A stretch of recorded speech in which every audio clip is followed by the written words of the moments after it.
नमस्कार जोहार दोस्तों, मैं सुप्रिया स्वागत करती हूं आप सभी का जेएसएससी जेपीएससी फॉलोअप में। झारखंड पुलिस उत्पाद सिपाही की संयुक्त नियमावली आ चुकी है। नियमावली दरअसल पहले थी नहीं, लेकिन अब नियमावली बनाई जा चुकी है झारखंड पुलिस उत्पाद सिपाही के लिए। इसको विस्तार से हम लोग आज जानेंगे कि इसमें क्या कुछ नया किया है। सिलेबस उम्मीद है कि वही रहेगा, मतलब सिमिलर रहेगा, थोड़ा कुछ बदलाव आएगा। बाकी हम लोग देखते हैं शारीरिक दक्षता में और जैसे एग्जाम में क्या परिवर्तन है और किस किस के लिए है ये नियमावली, वो हम आज के क्लास में विस्तार से जानेंगे। हम लोग योग्यता, उम्र सीमा, शारीरिक दक्षता सबके बारे में डिस्कस करेंगे आज के क्लास में। और ये जो नियमावली है ये 12 मार्च को पब्लिश किया गया है। इसके अनुसार देखते हैं हम लोग क्या कुछ इसमें नया है और ये किसके लिए है। सबसे पहले ये झारखंड पुलिस कक्षपाल सिपाही जो गृह रक्षा वाहिनी होता है, उत्पाद सिपाही संयुक्त भर्ती नियमावली ये है।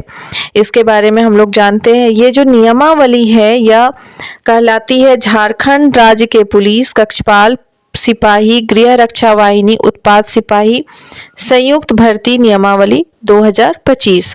तो हम लोग देखते हैं कि इस नियमावली में क्या है ऐसा जो, क्योंकि नियमावली पहले था नहीं, तो अब क्योंकि नियमावली बन चुका है तो इस हिसाब से वापस से जो भी वैकेंसीज आएगी तो वो इसी नियमावली के तहत ली जाएगी एग्जाम और भर्ती की जाएगी।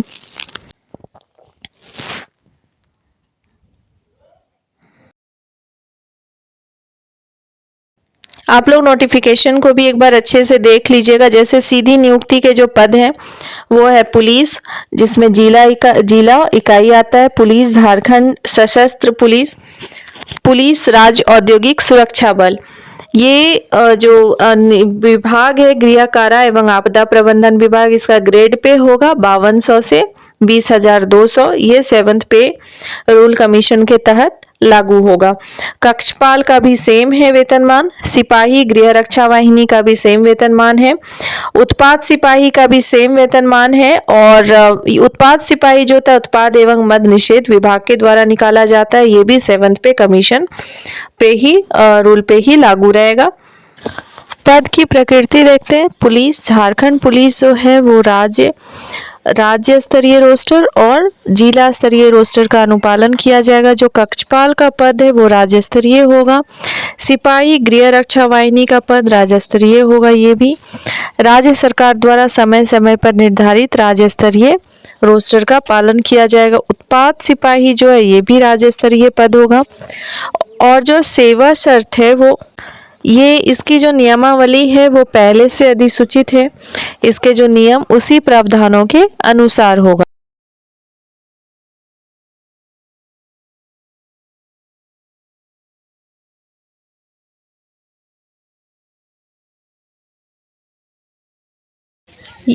ये सब के अलावा हम लोग देखते हैं आरक्षण जो छूट है वो पुलिस में क्या है, आरक्षित और अनारक्षित कोटि का 33% पद महिलाओं के लिए रहेगा। और जो समय समय पर आदेश रहेगा अधिनियम के तहत खिलाड़ी वर्ग के अभ्यर्थियों का आरक्षण अलग से उसका लाभ मिलेगा उन्हें। गृह रक्षक में है और जो गृह रक्षक प्रशिक्षित जवान है उनका पूरी जो वैकेंसी है संपूर्ण रिक्ति का 50% पद उन्हें मिलेगा, उनके लिए सुरक्षित रहेगा, आरक्षित रहेगा। इसके अलावा झारखंड राज्य से जो रजिस्टर्ड गृह रक्षक के प्रशिक्षित जवान हैं जिन्होंने रजिस्ट्रेशन के बाद 3 साल की अवधि और कम से कम 6 महीने की सक्रिय सेवा कंप्लीट किया है, उसी को इसका लाभ मिलेगा। गृह रक्षक उम्मीदवारों को उपलब्ध नहीं होने की स्थिति में गृह रक्षक की जो शेष रिक्ति बच जाएगी, शेष वैकेंसी बच जाएगी, वो गैर गृह रक्षक को दी जाएगी। इसके अलावा झारखंड पुलिस के अंतर्गत वर्तमान में जो लोग अनुबंध पर कार्यरत हैं वैसे सहायक पुलिस को इसका 10% आरक्षण मिलेगा। इसके अलावा जो 10 साल का इसकी उम्र सीमा में भी 10 वर्षों की छूट मिलेगी इन्हें। और लेकिन शारीरिक मापदंड जो होगा उसमें किसी प्रकार की कोई छूट अनुमानित नहीं होगी।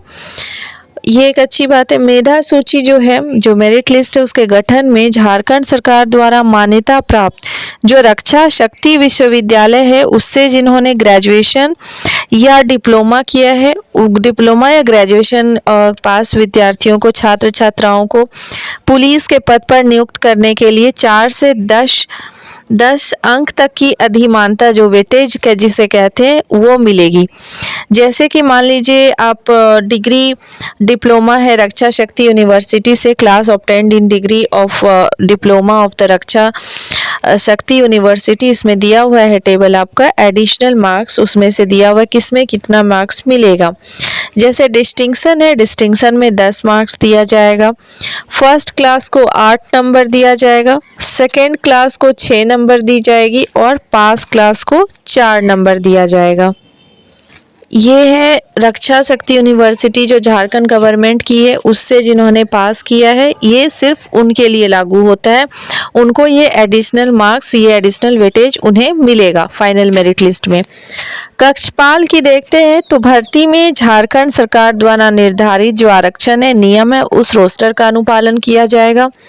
गृह रक्षक प्रशिक्षित जवानों के लिए कुल रिक्ति के यानी टोटल वैकेंसी के, टोटल जितने सीट हैं उसके 25% पद उनके लिए सुरक्षित रहेंगे, यानी वो आरक्षित रहेंगे, उन्हें 25% का आरक्षण मिलेगा।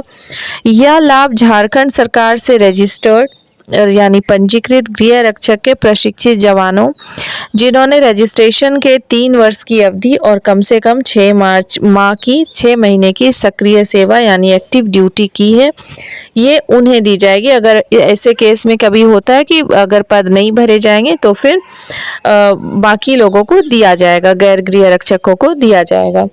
भूतपूर्व सैनिक जो कि पहले से सैनिक रह चुके हैं, झारखंड राज्य के सैनिक कल्याण निदेशालय से पंजीकृत रजिस्टर्ड हैं, भूतपूर्व सैनिकों के लिए 10% की आरक्षण होगी, जिनकी अधिकतम उम्र सीमा 45 वर्ष की रहेगी। इसके अलावा झारखंड पुलिस के अंतर्गत वर्तमान में अभी जो करंट में अनुबंध पर कार्यरत पुलिस सहायक पुलिस है, उनको 10% क्षैतिज आरक्षण अनुमान्य होगा और उक्त आरक्षी यानी इस आरक्षित श्रेणी में सहायक पुलिस के उम्मीदवारों के उपलब्ध नहीं होने की स्थिति में शेष रिक्तियां जो है वो गैर सहायक पुलिस उम्मीदवारों को दी जाएगी। इसके अलावा देखते हैं सिपाही गृह रक्षा वाहिनी में 50% जो है पोस्ट वो पंजीकृत रजिस्टर्ड ऐसे गृह रक्षक स्वयं सेवक से भरी जाएगी जिन्होंने रजिस्ट्रेशन के बाद वही है लागू 3 वर्ष की अवधि से एवं और कम से कम 6 महीने का सक्रिय सेवा पूर्ण लिया हो। इसके अलावा जो अनुबंध पर कार्यरत सहायक पुलिस है, उन्हें भी 10% क्षैतिज आरक्षण अनुमान्य होगा, उन्हें 10% का आरक्षण मिलेगा और ऐसे अगर वो लोग उपलब्ध नहीं होंगे तो बाकी के सीट अगर जो बच जाते हैं तो ऐसे केस में वो दिए जाएंगे गैर अनुबंध पर कार्यरत, मतलब गैर अनुबंध गैर सहायक पुलिस उम्मीदवार, उसको वो पोस्ट दी जाएगी, वे भरेंगे ऐसा, और उन्हें 10 साल की उम्र सीमा में भी छूट मिलेगी। और उत्पाद सिपाही की बात करें तो उत्पाद सिपाही में जो राज्य सरकार द्वारा है, सहायक पुलिस कर्मियों को 10% का आरक्षण मिलेगा और उम्र सीमा में भी 10 साल की छूट दी जाएगी। राष्ट्रीयता यानी जो नेशनलिटी है वो भारत का नागरिक होना चाहिए। अब उम्र सीमा के बारे में देखते हैं, एज लिमिटेशन क्या है। जो जनरल के पुरुष हैं और ईडब्ल्यूएस के पुरुष हैं, उनके लिए न्यूनतम 18 वर्ष है और अधिकतम 25 वर्ष है। पुरुषों के लिए ओबीसी में पिछड़ा वर्ग के लिए है 18 वर्ष न्यूनतम और अधिकतम 27 वर्ष, और जो सामान्य पिछड़ा वर्ग, आर्थिक रूप से कमजोर वर्ग, ईडब्ल्यूएस अत्यंत पिछड़ा वर्ग की महिलाएं हैं, उनका न्यूनतम जो है एज क्राइटेरिया वो 18 वर्ष है और अधिकतम 28 वर्ष तक है। और अनुसूचित जाति और अनुसूचित जनजाति की पुरुष एवं महिलाओं के लिए न्यूनतम उम्र सीमा 18 है और अधिकतम उम्र सीमा 30 वर्ष है। उम्र की जो गणना है वो अधियाचना वर्ष जो है उसके 1 अगस्त के आधार पर ली जाती है, उसके 1 अगस्त के आधार पर ऐसे ली जाएगी। न्यूनतम शैक्षणिक योग्यता की अगर बात करें तो न्यूनतम शैक्षणिक योग्यता केंद्र सरकार, राज्य सरकार द्वारा मान्यता प्राप्त शैक्षणिक संस्थान से न्यूनतम मैट्रिक 10वीं कक्षा उत्तीर्ण होना अनिवार्य है। शारीरिक मापदंड अगर देखते हैं, शारीरिक मापदंड की बात करते हैं, इसमें जो अभ्यर्थी का है वो न्यूनतम शारीरिक जो मापदंड होना चाहिए वो यहाँ पे दी हुई है। जनरल, EWS इन सब के लिए, OBC इन सब के लिए जो है ऊंचाई 160 सेंटीमीटर होना चाहिए और सीना फुलाकर 81 सेंटीमीटर। अनुसूचित जाति जनजाति की जो हाइट है वो 155 सेंटीमीटर होना चाहिए और सीना फुलाकर 79 सेंटीमीटर होना चाहिए। वहीं महिलाओं के लिए महिलाओं के लिए ऊंचाई 148 सेंटीमीटर होना चाहिए और सीना इसमें लागू नहीं है। शारीरिक रूप से अशक्त या विकृत अभ्यर्थी नियुक्ति में नहीं जाएंगे, नियुक्ति के पात्र नहीं माने जाएंगे। शारीरिक दक्षता की बात करें तो पुरुषों के लिए 1 मील यानी 1600 मीटर दौड़ के लिए 6 मिनट का समय लगेगा और महिलाओं के लिए 1 मील यानी 1600 मीटर दौड़ने के लिए 10 मिनट का समय दिया जाएगा। पहले से ये अलग है, पहले ये टाइमिंग और ये दूरी अलग थी, अब अलग है। ये नई नियमावली के तहत है। पहले थोड़ा डिफिकल्ट था, आप सबों को मालूम है। अच्छा, इसमें मुड़ा घुटना, धनु पैर, समतल पैर, स्पीत शिरा, अंगुलियों का उचित ढंग से नहीं घूमना, दृष्टि दोष, ये सभी जो है चिकित्सकीय दोष का परीक्षण किया जाएगा। जब चिकित्सकीय परीक्षण लिया जाएगा उस वक्त ये सारी चीज़ों की जांच की जाएगी। इसके अलावा शारीरिक मापदंड में अभ्यर्थियों की ऊंचाई की माप भी चिकित्सा परिषद द्वारा किए जाएंगे।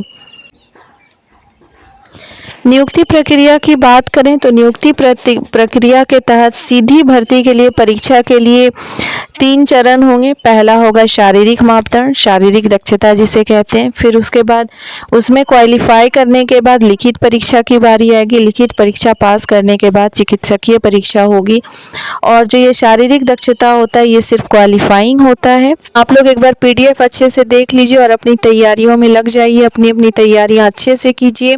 बिल्कुल एग्ज़ाम होने वाला है, एग्ज़ाम होगा ही, क्योंकि जब आपका नियमावली आ गया है तो नोटिफिकेशन भी जल्दी आएगा। मिलते हैं अगले सेशन में सिलेबस के साथ। Thank you everyone.